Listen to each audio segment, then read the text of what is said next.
¿Alguna vez has estado en una situación donde sentiste que tenías el control y luego sucedió algo que te confundió mucho?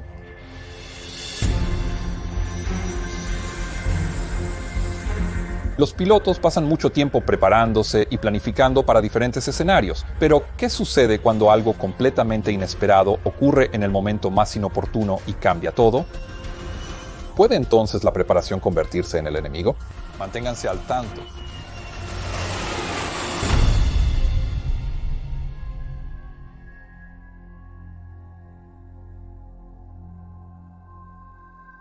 La historia del vuelo 981 de FlyDubai comenzó en Dubái el 18 de marzo de 2016.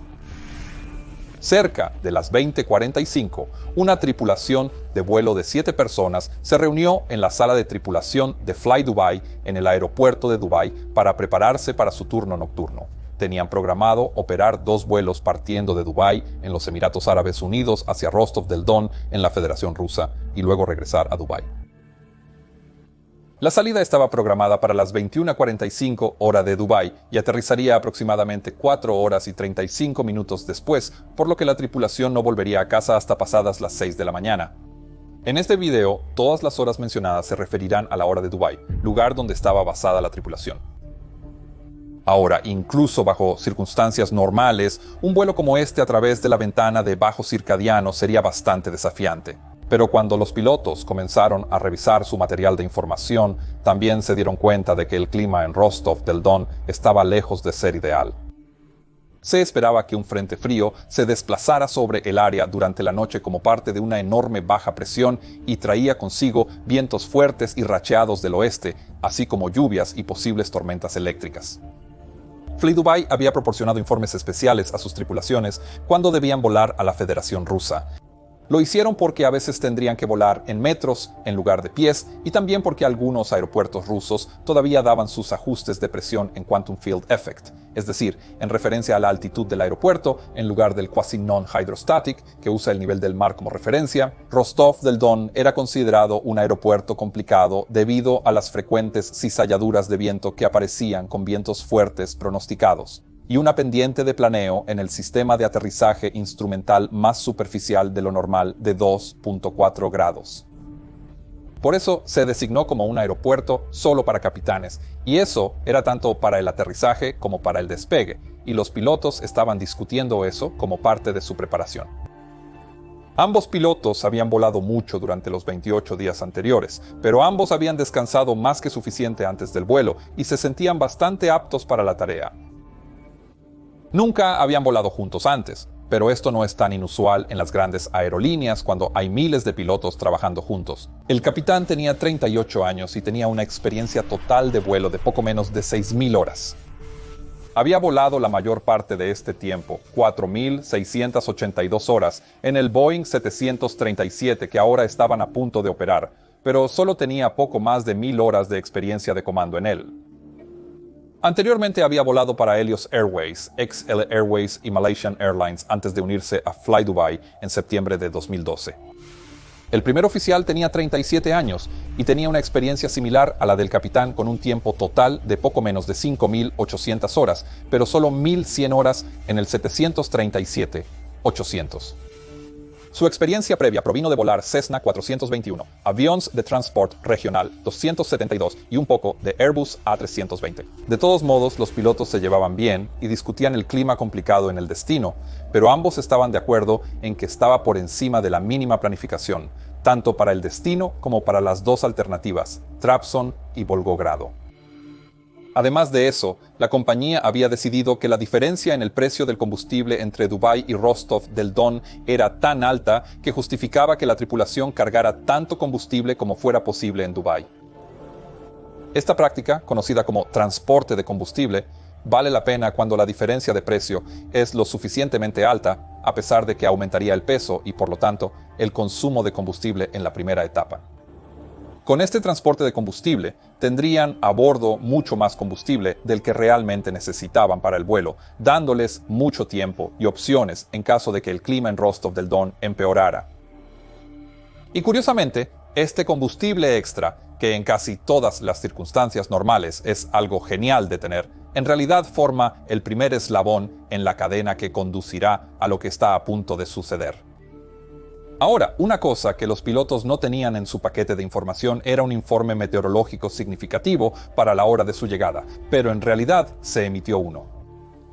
Este informe advirtió sobre una severa turbulencia desde el suelo hasta 15.000 pies alrededor de la hora en que se suponía que debían llegar allí, pero de todos modos los pilotos informaron a su tripulación de cabina y a la tripulación después de que tuvieron que esperar en la sala de tripulación para el avión, que llegó con unos 40 minutos de retraso del vuelo entrante. Cuando llegó, la tripulación vio que ya estaba conectado al camión de combustible y la recarga había comenzado. Y mientras se dirigían al avión, los pilotos decidieron que el primer oficial iba a ser el piloto en vuelo para la primera etapa. A medida que se acercaban a su destino, el capitán tomaría el control para hacer el aterrizaje, un requisito según el informe del aeropuerto. Antes de iniciar la inspección visual, el capitán revisó el libro de registro técnico, que estaba casi completamente limpio. Solo se registraron fallas mínimas. Dejó el libro de registro en la cabina y salió mientras el primer oficial preparaba la cabina para la salida. La tripulación de cabina finalizó las inspecciones previas al vuelo y embarcó a los 55 pasajeros. Cuando el capitán volvió a la cabina, recibió la hoja de carga indicando un peso de despegue de alrededor de 68 toneladas. Los pilotos completaron sus informes y cálculos de despegue y a las 22:20 el avión comenzó a retroceder desde su puerta. El vuelo 981 de FlyDubai despegó de Dubái a las 22:37 en un taxi estándar y alcanzó su altitud de crucero de 36.30 metros, también conocido como nivel de vuelo 360. El vuelo luego procedió completamente normal hacia el noreste y hacia su destino. Una peculiaridad de los Boeing 777 777-800 de FlyDubai, a diferencia de los 800 que suelo volar, es que todos estaban equipados con pantallas de visualización frontal o head-up display en el lado del capitán. Estos son prismas que se pliegan hacia abajo en el campo de visión del piloto, y en ese prisma se proyecta toda la información relevante de la pantalla de vuelo principal. Esto significa que el capitán podrá ver todo lo que necesita mientras aún ve las condiciones exteriores, lo cual es de gran ayuda, especialmente en baja visibilidad, ya que no habrá necesidad de trasladar la mirada de los instrumentos de la cabina del interior al exterior. Ahora, esto podría jugar un papel en lo que está a punto de suceder y explicaré todo eso después de esto. Según lo que sabemos, el crucero de este vuelo prosiguió sin incidentes significativos. No sabemos qué se dijo en la cabina porque el grabador de voz de la cabina solo guardó las últimas 2 horas de audio, pero sí sabemos que, por alguna razón, el head-up display del capitán estuvo plegado durante unos 20 minutos en medio del vuelo y luego se volvió a desplegar. Se suponía que el head-up display debía usarse todo el tiempo durante el vuelo, por lo que es difícil saber por qué el capitán lo apagó. Tal vez solo quería disfrutar de la vista del cielo nocturno sin interrupciones. ¿Quién sabe? Es probable que el capitán completara su informe de aproximación antes de alcanzar la cima del descenso, ya que 1 hora antes se desactivó el piloto automático derecho y se reemplazó por el izquierdo, lo cual es una señal normal de que los pilotos están cambiando los controles, pues el piloto automático siempre debe estar activado en el lado del piloto que está volando. A las 01:40 am, cuando el avión pasó por el punto de informe LAPTO, la tripulación contactó al control de Rostov y les informó su nivel de vuelo. En ese momento también preguntaron al controlador si tenía alguna información meteorológica actualizada de Rostov del Don y unos minutos después el controlador regresó con la siguiente información. Información uniforme desde la hora tiempo universal coordinado 21:30. Viento 250 grados, 9 metros por segundo con ráfagas de hasta 15. En nudos son un poco menos del doble, entre 17 y 29 nudos. La visibilidad es de 5 kilómetros en ligeras lluvias, nubes dispersas a 390 metros, nubes rotas a 900 metros y nublado a 3000 metros. Temperatura 6 grados Celsius, punto de rocío 3 y pista 22 en uso. Acción de frenado buena. También agregó que había un viento temporal de 250 grados, 13 metros por segundo, con ráfagas de 18 y una visibilidad de 1000 metros en lluvias y niebla. Ahora, este no era un buen clima, pero bastante en línea con lo que la tripulación estaba esperando. El viento era fuerte, pero solo 30 grados fuera del eje de la pista, lo que significa que el viento cruzado no sería tan malo. Entonces, en resumen, parecía que iba a ser un enfoque desafiante pero aterrizable. Pronto se entregó la aeronave al siguiente controlador, quien les informó que también había un segmento en vigor, indicando que se esperaba turbulencia severa desde la superficie hasta 15.000 pies, y esta fue la primera vez que los pilotos habían escuchado sobre eso. La tripulación preguntó al controlador que confirmara qué área estaba más afectada, y él respondió que casi toda el área estaba incluida en el pronóstico, pero que ningún otro tráfico había reportado ninguna turbulencia hasta ahora. A menudo se puede prever la turbulencia de esta manera cuando hay grandes cambios de presión en un corto periodo de tiempo en una región, pero no siempre es correcto. A las 2:17, la tripulación pidió descender y el controlador les autorizó inicialmente a bajar al nivel de vuelo 190. Lo hicieron, y al acercarse al nivel, el primer oficial solicitó un descenso adicional, siendo entregados al controlador de aproximación de Rostov. Al registrarse, se les informó que también había reportes de cizalladura de viento moderada desde el aeropuerto de Rostov-de-Don. Es probable que la tripulación, al escuchar esto, se informó en detalle sobre cómo realizar la maniobra de escape de cizalladura de viento. Sin embargo, no podemos estar seguros ya que la grabadora de voz de la cabina de esta etapa del vuelo aún estaba sobrescrita. Sin embargo, los seguidores de este canal saben que es una cizalladura de viento. Pero si esta es la primera vez que estás aquí, bueno, entonces suscríbete y te lo explicaré. Continúa. Una cizalladura del viento es un cambio abrupto en la intensidad o dirección del viento que suele ocurrir en la aproximación final o tras el despegue, cuando la aeronave es más vulnerable a cambios de velocidad. Dado que la aeronave vuela en función del aire circundante, un cambio repentino en el viento puede causar un cambio muy repentino en la elevación, lo que lleva a que la aeronave suba o baje muy rápidamente, lo que obviamente puede ser sumamente peligroso cerca del suelo. Hay varios sistemas de advertencia a bordo diseñados para detectar cizalladuras de viento y notificar a los pilotos lo antes posible. El primero de esos sistemas se llama Sistema de Advertencia Predictiva de Cizalladura de Viento y utilizará el radar meteorológico del avión y cualquier humedad que pueda detectar para intentar ver la cizalladura de viento y luego darnos una advertencia temprana. En la aproximación, si el sistema de alerta de cizalladura de viento se activa, emitirá un aviso. Ante eso, los pilotos podemos elegir ejecutar una maniobra de escape o una vuelta normal, según lo que consideremos adecuado. El segundo sistema de advertencia es la advertencia de cizalladura de viento reactiva, que está acoplada al sistema de advertencia de proximidad al suelo mejorado del avión, o EGPWS, que suena así. Cizalladura de viento. Si se emite esta advertencia, el avión está dentro de una cizalladura de viento y se debe realizar una maniobra de escape. También hay algunos otros parámetros de vuelo que podrían indicar una cizalladura de viento, incluso si no se emiten advertencias, y esos son un cambio repentino de 15 nudos de velocidad indicada del aire. Recuerda eso, un cambio de 500 pies por minuto de velocidad vertical, un cambio de 5 grados de actitud de inclinación, un desplazamiento repentino de un punto en la pendiente de planeo y finalmente cualquier posición inusual del nivel de empuje durante un periodo de tiempo prolongado.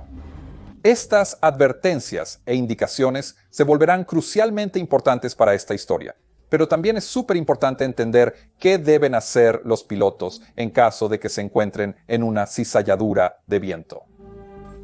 El peligro siempre es que la cizalladura del viento podría hacer que la aeronave sea empujada hacia el suelo o pierda tanto sustento que entre en pérdida y comience a caer. Por lo tanto, estas amenazas deben ser mitigadas. En resumen, los pasos clave de la maniobra de escape de cizalladura del viento son los siguientes.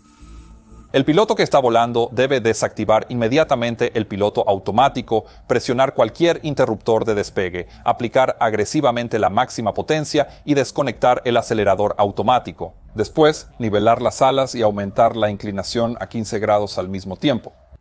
Luego, el piloto debe bajar el freno de velocidad y seguir las indicaciones del director de vuelo, quien estará en una lógica especial de escape de cizalladura del viento tras presionar los botones de despegue. El piloto supervisor debe verificar que se ha establecido la máxima potencia y que todos los demás elementos se han realizado correctamente antes de continuar asistiendo al piloto que vuela, anunciando cualquier tendencia de velocidad o altitud, así como cuando la advertencia de cizalladura del viento ha cesado. Es posible que hayas notado aquí que esta maniobra no incluye ningún cambio en la configuración de los flaps o del tren de aterrizaje, y eso es porque eso podría agravar la situación, y el tren de aterrizaje extendido podría ayudar a absorber cualquier impacto si el avión se viera forzado a tocar el suelo. Tampoco incluye ninguna llamada a la autoridad de tráfico aéreo. Durante un rechazo de aterrizaje normal, el tren de aterrizaje y los flaps se retraerán, y la potencia se establecerá en un valor mucho más bajo. Comprender la diferencia entre la maniobra de rechazo de aterrizaje y la de escape de cortante de viento te ayudará enormemente a entender lo que está por suceder. Es muy probable que la tripulación haya discutido en detalle la maniobra de escape de cortante de viento, ya que el controlador les había advertido sobre ella y se había mencionado como amenaza en la información del aeropuerto. Ahora se le autorizó a la tripulación a continuar el descenso al nivel de vuelo a 60, y después de eso fueron entregados al oficial de radar de Rostov, quien les dijo que descendieran a 600 metros en Quantum Field Effect, 990 hectopascales. El primer oficial leyó incorrectamente esa autorización y dijo que tenían permiso para descender a 800 metros en lugar de eso, pero el controlador, cuyo inglés era muy pobre, no lo notó. Aquí se puede notar la diferencia entre volar en Rusia y en gran parte del mundo.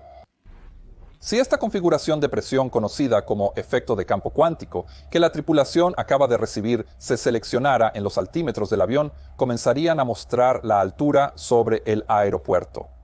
Pero las tripulaciones y aviones de FlyDubai no estaban equipados para volar según procedimientos basados en efecto de campo cuántico, sino en cuasi-no hidrostático, que les daría la altitud sobre el nivel del mar.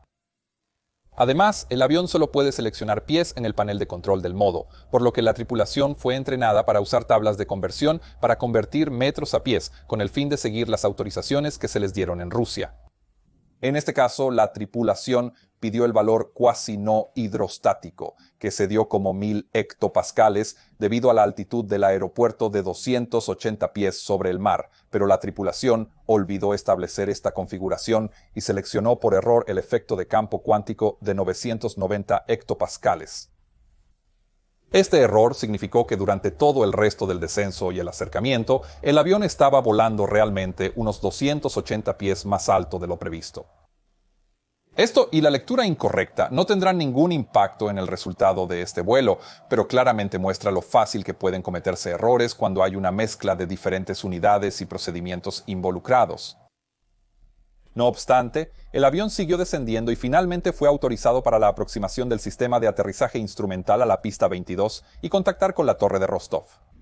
El capitán pidió flaps 1, seguido de flaps 5, y a la hora 02:38, el primer oficial llamó al controlador de la torre e informó que estaban descendiendo a 2.600 pies, u 800 metros, y que estaban a punto de capturar el localizador. El controlador de la torre les dio la bienvenida a la frecuencia y les informó que el viento actual era de 240 grados a 11.15 metros por segundo, y luego les autorizó a aterrizar en la pista 22. La tripulación repitió la acción, capturando el localizador y la pendiente de planeo. Todo parecía completamente normal en este punto. Una vez establecidos, se fijó la altitud de aproximación fallida en 2.300 pies, y el avión inició el descenso hacia la pista. Poco después de seleccionar flaps 10, el avión entró en una zona de turbulencia moderada. Al principio, el capitán mantuvo el piloto automático y el acelerador automático activados. Luego le pidió al primer oficial que bajara el tren de aterrizaje y seleccionara los flaps a 15, 25 y finalmente a 30, que eran los flaps planeados para el aterrizaje. Esto implicaba que al descender el avión a unos 2.000 pies ya estaba totalmente estabilizado en la configuración de aterrizaje.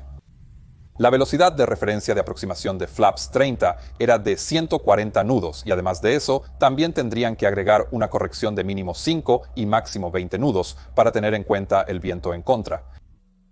La forma en que se calcula este aditivo es sumando la mitad del componente constante del viento en contra más el valor completo de la ráfaga en la parte superior. En este caso, el viento en contra constante era de unos 20 nudos, con ráfagas de hasta 28 nudos, por lo que la corrección debería haber sido de 18 nudos, pero la tripulación solo seleccionó 10. Es difícil saber por qué hicieron esto, pero podría haber sido para aumentar el margen entre la velocidad a la que iban a volar de 150 nudos en este caso y la velocidad máxima para las aletas de 30, que era de 175 nudos. La aeronave seguía descendiendo y a 1850 pies el capitán desconectó el piloto automático y el control automático de aceleración tras anunciarlo al primer oficial. Los sistemas automáticos habían estado volando bien hacia la aproximación hasta este punto, pero es común que los pilotos se desconecten temprano durante ráfagas y turbulencias para tener una mejor idea de cómo se comporta la aeronave y prepararse para el aterrizaje. En este caso, el capitán también estaba usando su visor frontal y con la ayuda de eso pudo seguir muy de cerca el sistema de aterrizaje instrumental. El Head-Up Display proporciona orientación del director de vuelo a través de la ayuda de una señal de guía que básicamente es un punto redondo que el piloto puede colocar sobre el símbolo del avión, y si se hace correctamente, cualquier aproximación o maniobra puede ser volada con extrema precisión. A las 02:41 y 50 segundos, el capitán anunció que ahora tenía la pista a la vista. El avión estaba entonces a una distancia de 7 kilómetros de la pista, a una altitud de 1240 pies, y excepto por la turbulencia, el capitán no tuvo problemas para controlar el avión y continuar la aproximación. Pero 12 segundos después de atravesar las nubes, se activó repentinamente la advertencia de viento cortante adelante, procedimiento de abortar el aterrizaje. En un segundo, el primer oficial gritó viento cortante y el capitán respondió viento cortante, abortar el aterrizaje. La reacción rápida a la advertencia fue una clara señal de que estaban preparados para la posibilidad de que esto ocurriera. Como mencioné, la tripulación podía elegir entre abortar el aterrizaje normalmente o realizar una maniobra de escape de viento cortante y eligieron la última opción. El capitán ahora empujó los niveles de empuje hacia adelante hasta el firewall, que es el tope mecánico, y eso hizo que los motores rugieran hasta el 102% N1, mientras simultáneamente presionaba los interruptores TOGA. La pantalla frontal ahora mostraba la guía de escape de viento cortante, incluyendo una línea de objetivo de inclinación de TOGA discontinua y una cola de objetivo de viento cortante rellena. El capitán comenzó a inclinarse por esos, pero debido al enorme empuje que ahora estaban creando los motores montados debajo, también tuvo que empujar significativamente hacia adelante en su yugo para evitar que la actitud del avión se elevara por encima de la guía. Recordemos la cantidad de impulso que generan los motores a máxima potencia, pues será relevante más adelante. Durante una maniobra normal para abortar aterrizaje al presionar los botones de TOGA, el acelerador exterior lleva el empuje a un nivel reducido, usualmente cerca del 90% de N1, para abortar el aterrizaje. Esta cantidad de empuje reducido se calcula para dar a la aeronave una tasa de ascenso de entre 1000 a 2000 pies por minuto, lo que resultaría en una maniobra para abortar el aterrizaje suave y agradable. Si se requiriera el máximo empuje para abortar el aterrizaje después, los pilotos podrían presionar los botones de TOGA nuevamente o mover manualmente las palancas de empuje hacia adelante por completo, como lo hacían estos pilotos en ese momento.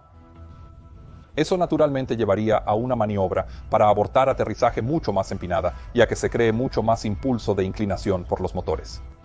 Sin embargo, al ser una maniobra de escape de cizalladura del viento, el tren de aterrizaje no se replegaba y los flaps seguían en posición de aterrizaje, lo que implica que el empuje completo no generaría una tasa de ascenso muy alta.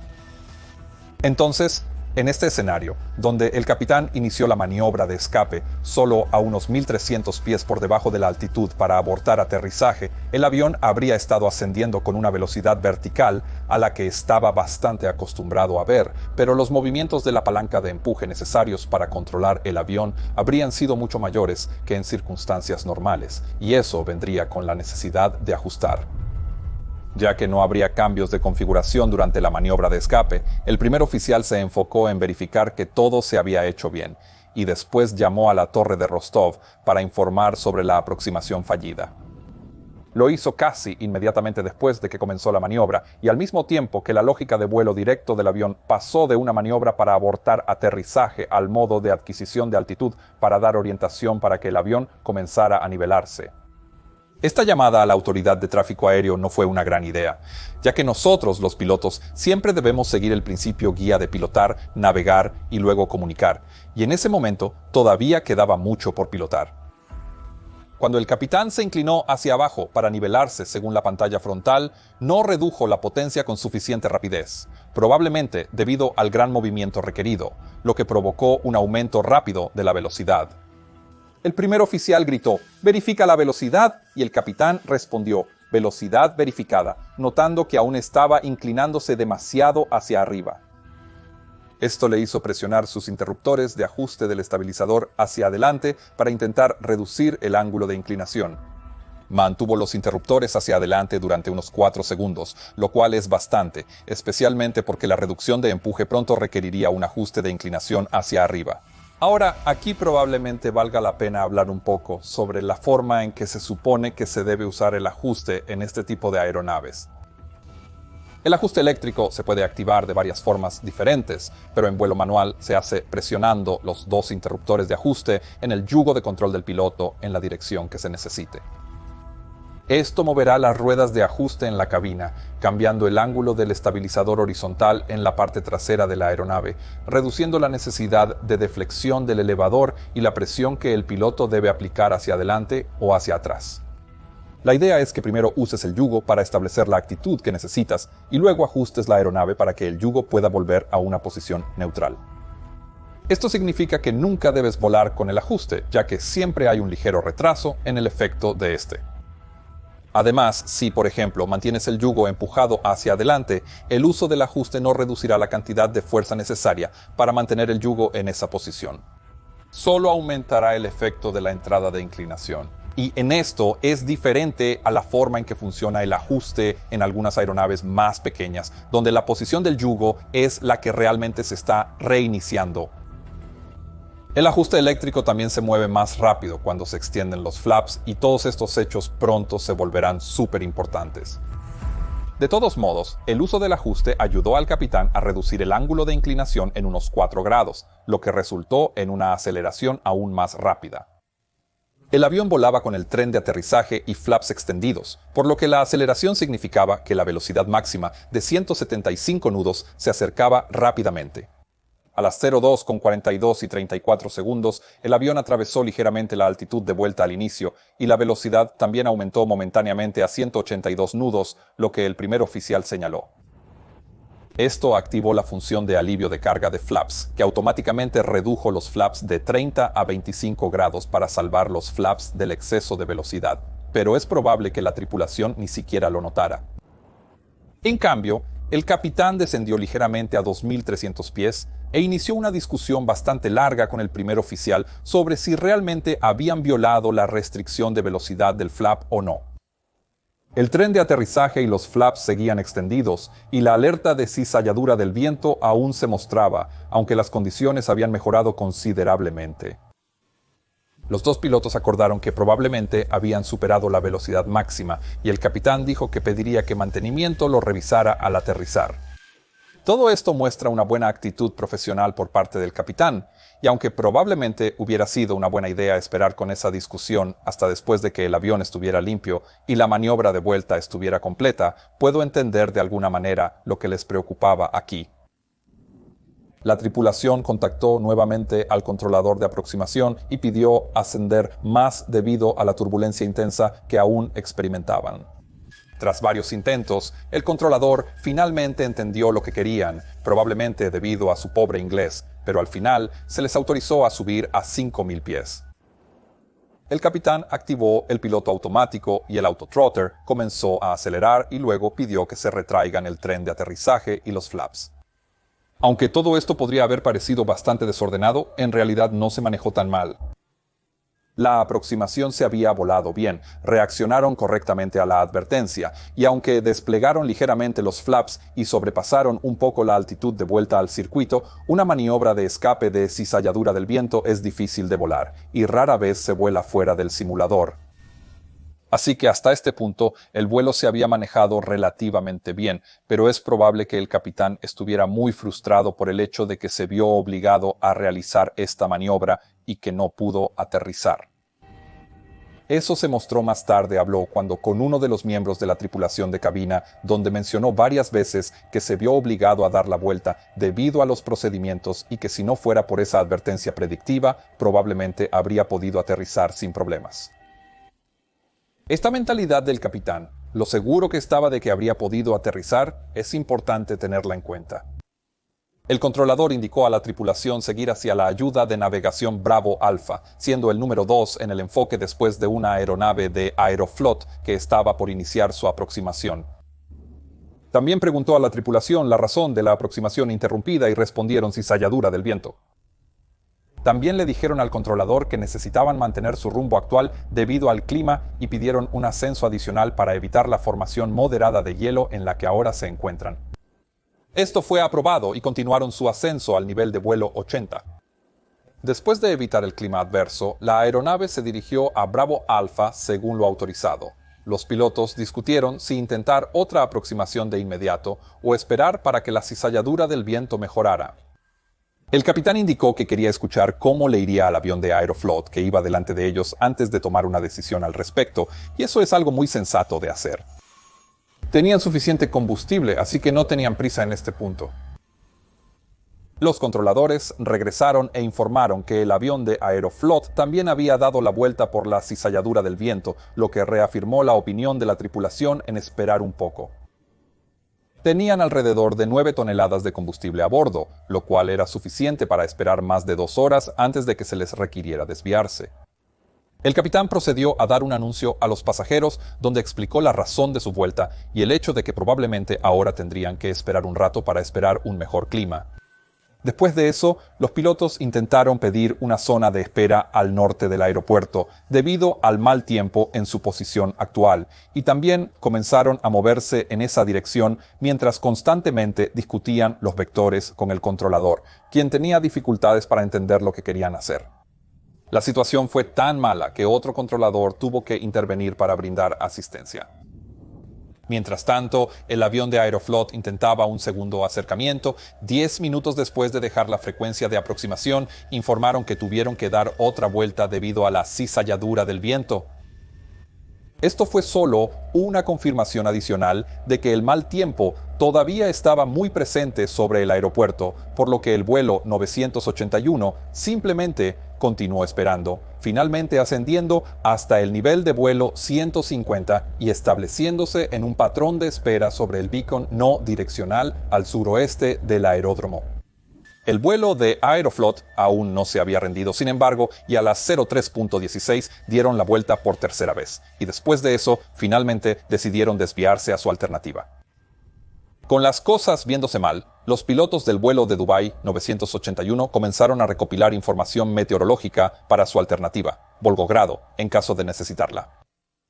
Todavía tenían suficiente combustible en los tanques, y por lo que podían ver en su radar meteorológico, el clima en Rostov del Don estaba mejorando un poco, por lo que el capitán sugirió que deberían esperar un poco más, luego tal vez intentar otro acercamiento, y si eso no tenía éxito, podrían desviarse. Después de un rato en espera, el capitán salió de la cabina para ir al baño, y mientras él no estaba, un miembro junior de la tripulación se unió al primer oficial en la cabina. Ambos eran españoles, así que comenzaron a discutir la situación y de esa conversación se podía escuchar claramente que al primer oficial no le gustaba mucho quedarse y esperar en la espera. No estaba tan convencido como el capitán acerca de la mejora del clima y pensaba que sería una mejor idea simplemente desviarse a la alternativa. Ahora, esto fue después de 1 hora y media en la espera, así que puedo entender de dónde venía. Cuando el capitán volvió a la cabina, tomaron más clima alternativo esta vez para Mineral Niebody, que parecía aún mejor, así que decidieron que este sería el lugar al que se desviarían en caso de que finalmente no pudieran entrar. El capitán contactó al control de operaciones de FlyDubai por teléfono satelital para informar sobre la situación. Y estuvieron de acuerdo con su evaluación y también les recomendaron mantenerse en espera el mayor tiempo posible y luego intentar otro enfoque si se sentían cómodos. ¿Por qué es que esto era tan importante? ¿Por qué simplemente no se rindieron y volaron hacia la alternativa? ¿Por qué? Bueno, como piloto siempre apuntas a cumplir tu objetivo, que es llevar de manera segura tu aeronave, pasajeros y tripulación al destino. Una desviación significaría un montón de problemas para todos. Se tendría que proporcionar a los pasajeros medios alternativos de transporte. La tripulación probablemente se quedaría sin horas, lo que significaría una pernoctación, y los pasajeros de salida tendrían que ser severamente retrasados o incluso podrían tener su vuelo cancelado. La confianza del capitán en poder aterrizar debido a su contacto visual previo con la pista probablemente influyó en su decisión de esperar, a pesar de las circunstancias. Pero en esa forma de pensar, podría haber comenzado a formarse un sesgo en la mente del capitán, una especie de plan preestablecido de cómo resultaría la próxima aproximación, y eso podría ser importante. Llegaremos a esta segunda aproximación muy pronto, pero primero, ¿alguna vez has escuchado la frase de que alguien está detrás del avión? Ahora, este es un término que explica la sensación de estar detrás de lo que está sucediendo y tener que reaccionar constantemente a cosas que no esperabas. Este es un estado mental muy común al inicio de casi todas las carreras, donde todo es nuevo y a veces puede sentirse realmente abrumador. En una situación ideal, nosotros los pilotos siempre deberíamos estar ligeramente adelante de la aeronave y anticipar lo que sucederá a continuación. Por eso nos preparamos tanto para cada vuelo y nos informamos tan detalladamente antes de cada aproximación y salida. Si estamos adelante de la aeronave, entonces tendremos capacidad de sobra para lidiar con cualquier imprevisto y también tendremos un rango de atención mucho más amplio. Pero si nos quedamos atrás del avión, casi toda nuestra capacidad mental se gastará tratando de entender qué está sucediendo, y dado que no podremos manejar la situación con precisión, y por eso podría empeorar y ponernos aún más atrás, terminando en un círculo vicioso. Ahora, la forma de lidiar con esto a menudo es simplemente detener lo que sea que estés haciendo, tomar un respiro profundo y luego volver a seguir una rutina entrenada. Por eso tenemos tantos procedimientos y listas de verificación en aviación. Después de que el avión había estado en espera casi 2 horas, la tripulación finalmente comenzó a prepararse para su próximo acercamiento. Habían ingresado la ruta de desvío en el Flight Management Computer, preparando las cartas y estableciendo nuevas velocidades de referencia de aproximación y recalculando su rendimiento de aterrizaje. El capitán informó rápidamente sobre la aproximación y mencionó al primer oficial que en caso de cizalladura de viento harían lo mismo que antes, dar la vuelta sin cambios de configuración de flaps o en el tren de aterrizaje. De todos modos, a las 4:20 de la mañana, la tripulación decidió ir por su segunda aproximación. Pidieron el último informe del clima al controlador, quien les dio el viento de 230 grados a 14 metros por segundo, con ráfagas de 18, visibilidad de 6 kilómetros con nubes dispersas a 630 metros, que son casi 2.100 pies, y no se reportó cizalladura de viento en la pista. Se pronosticaba cizalladura de viento, pero al no haber informes en los últimos 30 minutos, el controlador no lo reportó. La tripulación solicitó descenso y mientras comenzaban a recibir vectores para la aproximación, volvieron a discutir el aditivo de velocidad y esta vez lo identificaron correctamente en el máximo de 20 nudos.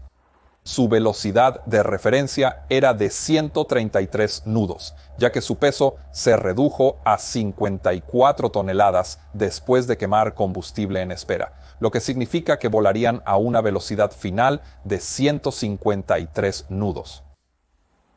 Estas discusiones y cálculos fueron precisos y acertados, mostrando que no había signos de fatiga presentes, al menos no en este punto. Luego, el siguiente controlador les autorizó descender primero al nivel de vuelo 60 y después a los 600 metros en el cuasi no hidrostático 9998. Al escuchar esto, el capitán se percató de que habían volado el último acercamiento con el cuasi no hidrostático erróneo de 990, evidenciando una vez más que estaba consciente de la situación. Redujo la velocidad del avión, pidió flaps 1 y en este punto el piloto y el acelerador exteriores seguían activos. Las condiciones eran muy similares a las del primer acercamiento con turbulencia moderada e inicialmente volado completamente dentro de las nubes sin referencias visuales externas en absoluto. Se seleccionó Flap 5 porque la tripulación recibió un informe de un avión que acababa de despegar y experimentó un poco de hielo, pero no había indicaciones de que su avión estuviera sintiendo ningún efecto de hielo. El controlador les indicó girar a un rumbo de 270 grados y en ese rumbo se les autorizó para el sistema de aterrizaje instrumental en la pista 22. A las 04:36 y 5 segundos, el avión interceptó el localizador del sistema de aterrizaje instrumental y comenzó a seguirlo hacia la pista. Luego estaban a una distancia de 11.5 millas náuticas o 21.3 kilómetros y a una altitud de 2.250 pies. El primer oficial pidió una verificación del viento y le dijeron que aún era de 230 grados a 12 metros por segundo con ráfagas de 18, lo cual era similar a lo que esperaban, y también recibieron una figura cuasi no hidrostático actualizada que establecieron en sus altímetros, y luego se les dijo que se pusieran en contacto con la torre de Rostov. Cuando se registraron, la torre les dio la bienvenida de vuelta, les dio el mismo viento que acababan de recibir y les autorizó a aterrizar en la pista 22. Hasta este punto todo estaba perfectamente normal y de una manera muy similar a la del acercamiento anterior. Comenzaron a descender hacia la pista siguiendo la pendiente de guía, y mientras lo hacían, extendieron el tren de aterrizaje, seleccionaron flaps 15 y establecieron la altitud de aproximación fallida a 8.000 pies. Mientras descendían a través de 660 metros, el capitán nuevamente desconectó los automáticos, probablemente por razones similares a las del acercamiento anterior. Pidió seleccionar flaps 25 y segundos después flaps 30. Luego el primer oficial comenzó a desafiar la lista de verificación de aterrizaje. Cuando el avión descendió a través de 1.000 pies, estaban casi completamente estabilizados en el camino y con la velocidad ligeramente alta a 163 nudos, reduciendo hacia 153. El capitán gritó, estabilizando ahora mientras intentaba recuperar la velocidad de vuelo, pero estaba ligeramente por encima de la pendiente de planeo, por lo que tuvo que empujar hacia adelante, combinado con un aumento en el empuje del 65 al 70%. Ese empuje fue significativamente mayor de lo que se consideraría normal para un avión de 54 toneladas en final con flaps 30, incluso en este enfoque ligeramente más superficial, y eso podría haber sido una señal de lo que está por venir. Mientras el capitán hacía estas correcciones, probablemente también tenía la pista a la vista, dada la visibilidad y altura de las nubes, por lo que es razonable creer que estaba bastante enfocado en el aterrizaje. Pero ahora el mal tiempo se hizo notar nuevamente en forma de una fuerte ráfaga de viento positiva. Esto, en combinación con una ligera inclinación hacia adelante y un alto empuje, hizo que la tendencia de velocidad cambiara de dirección y en lugar de reducirla, ahora la aumentó con 15 nudos en solo unos segundos. Esto significaba que la velocidad era ahora de 176 nudos, uno por encima del máximo para las aletas 30, y este cambio repentino de velocidad califica como una indicación de cizalladura del viento. El primer oficial gritó que revisara la velocidad. Al mirar, el capitán vio el rápido aumento y decidió dar la vuelta de inmediato. Ahora, las cosas sucederán muy rápido. En ese momento se presionaron los interruptores de toga y los niveles de empuje se movieron completamente hacia adelante hasta los topes mecánicos. El capitán solo dijo bien, rodea y nunca mencionó la cizalladura del viento, pero dado que dio empuje total, es bastante justo suponer que este era el procedimiento que ahora planeaba volar. Pero dado que no había habido advertencias y no se había mencionado la cizalladura del viento, es probable que el primer oficial pensara que el capitán estaba haciendo una maniobra de rodeo normal, por lo que preguntó si quería flaps a 15. El capitán respondió flaps a 15. Y aquí comenzó a suceder algo. Lo más probable es que el capitán haya estado completamente concentrado en el aterrizaje hasta este punto y luego en su mente haya cambiado a la maniobra de escape de cizalladura del viento. Pero ahora había comenzado a cambiar la configuración, que era parte de otro procedimiento para el que no había planeado mentalmente, con los motores rugiendo a plena potencia nuevamente empujando la nariz hacia arriba. Había perdido la iniciativa y ahora estaba comenzando a quedarse rápidamente detrás del avión. El primer oficial reportó una tasa positiva, lo que llevó al capitán a pedir la retracción del tren de aterrizaje. Ahora, el avión ligero ascendía a plena potencia con una resistencia mucho menor a la de la última aproximación. Es probable que el capitán mantuviera una mano en las palancas de empuje al dar la vuelta, lo cual no debería haber hecho una vez establecido el empuje de aproximación. Debería haber quitado las manos y ponerlas en el yugo. Al hacerlo solo con la mano izquierda para lidiar con el impulso de cabeceo de los motores, empujó hacia adelante más de lo requerido sin alcanzar los 15 grados de cabeceo hacia arriba que la pantalla le instruía. También es muy posible que el director de vuelo ahora le estuviera mostrando un cabeceo comandado muy alto, mucho más alto de lo normal debido al alto empuje y la baja resistencia, algo que podría haberle hecho desconfiar de la pantalla de visualización frontal, lo que complicaba aún más la situación para él. Mientras tanto, el primer oficial contactaba a la torre informando sobre la vuelta a la aproximación, de nuevo prematuramente, considerando lo que ocurría en el asiento izquierdo. El controlador de la torre le indicó contactar al controlador de radar de Rostov, pero esa llamada no se realizó. El capitán ahora estaba empujando hacia adelante con una fuerza de casi 23 kilos para mantener la nariz del avión baja, a pesar de que, como mencioné antes, la actitud debería haberse incrementado un poco más.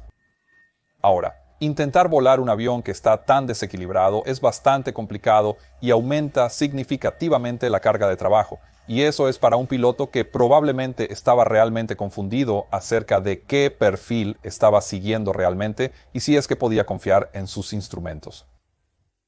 Sabemos que estaba mentalmente atrasado en este punto, basado en sus entradas registradas en el control de la rueda, que eran mucho más largas y abruptas de lo normal, con retrasos significativos entre ellas.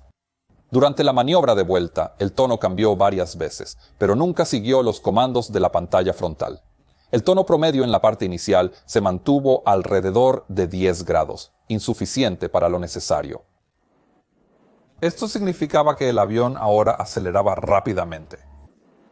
Mientras tanto, el primer oficial no sufría de ningún bloqueo mental en este punto y vio que el tono era demasiado bajo, pidió al capitán que lo mantuviera a 15 grados, nariz arriba, y como respuesta a eso, el capitán momentáneamente inclinó realmente hasta 18.5 grados, pero luego, casi inmediatamente, inclinó hacia adelante de nuevo a 5 grados con un gran movimiento del yugo.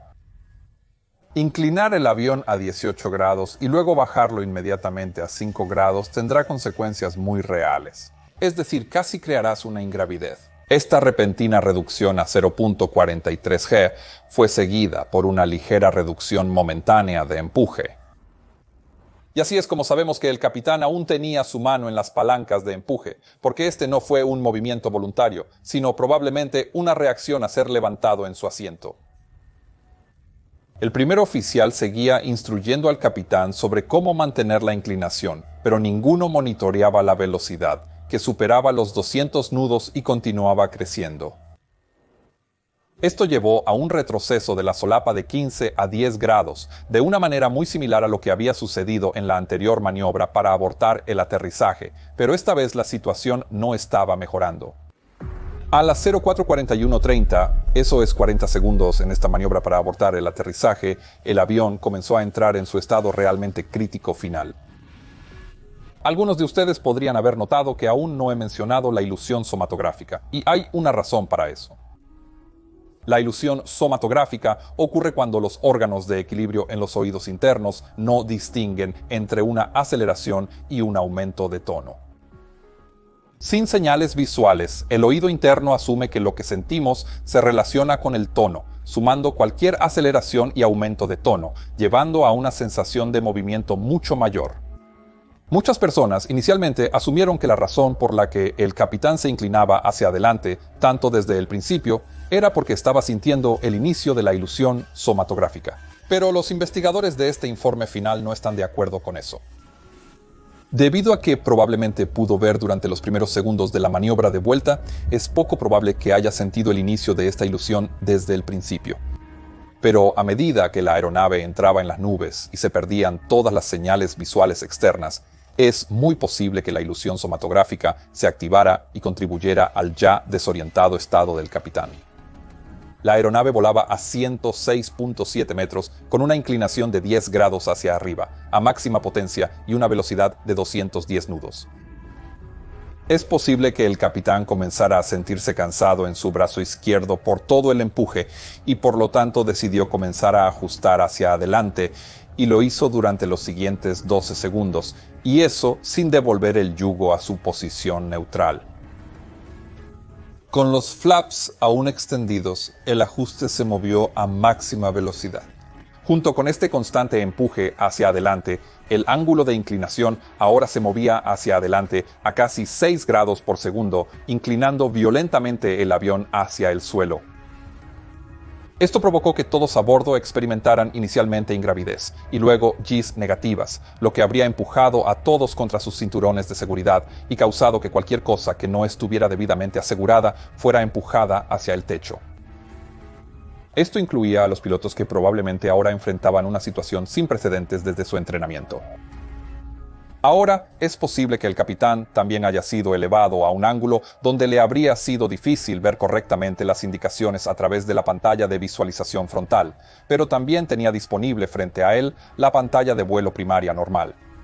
El primer oficial, percatándose de lo que iba a ocurrir, llamó desesperadamente al capitán, intentando que retomara el control de la situación. Llamó, tira, sube, pero en ese momento es probable que el capitán estuviera tan desorientado que ni siquiera podía oírlo. También estaba empujando los timones al azar en ambas direcciones, y hacer eso es algo que se ha identificado como una señal de la completa desorientación de un piloto. Pero el problema era que el capitán todavía estaba introduciendo comandos en los controles y también gritando palabras al azar, lo que significa que la definición estándar de incapacitación del piloto realmente no encajaba y probablemente impidió que el primer oficial inmediatamente tomara los controles.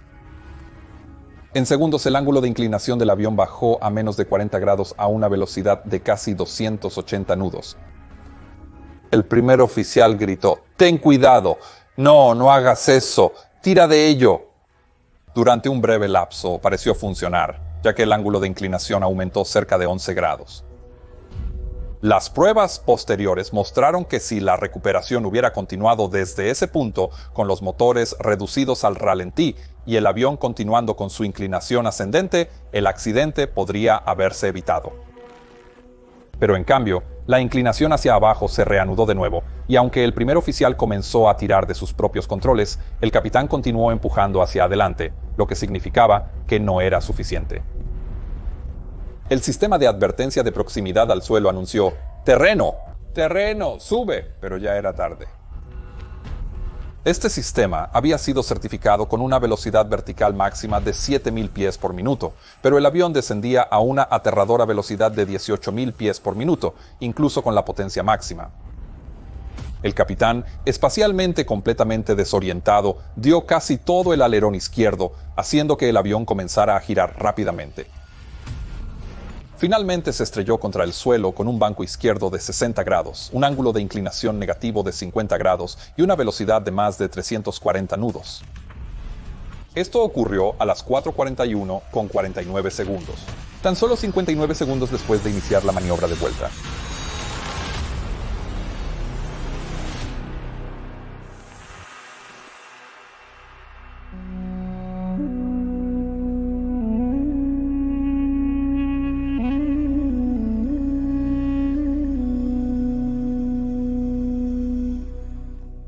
Los 62 pasajeros y la tripulación murieron inmediatamente en el accidente, que dejó un gran cráter al inicio de la pista 22 en el aeropuerto de Rostov del Don.